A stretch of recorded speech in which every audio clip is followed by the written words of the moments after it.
I'm going to share with you an exercise you can use when you're trying to build a new habit. Now, this is actually something I used to do back in high school track, and it's something that I still do before a test or an interview or before I have to give a presentation. I also do it when I'm looking to create a new habit. And you've probably done it or still do it, especially if you're an athlete. It's visualization. The goal of a habit is to get to a place where it feels like you're doing it automatically. And visualization is a tool that you can use to overcome that limbic friction that's associated with getting to that state of automaticity. Say, for example, you made a goal to start making home-cooked meals for dinner, because what we're not going to do is cereal for dinner.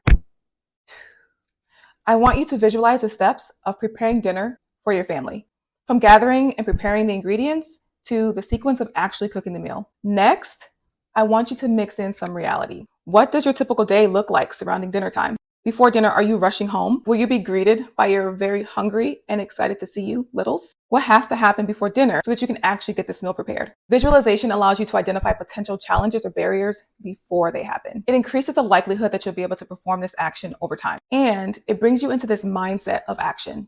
You may realize you don't have time to chop up all the ingredients. Instead, you need to have things prepared ahead of time. Solution: meal prep.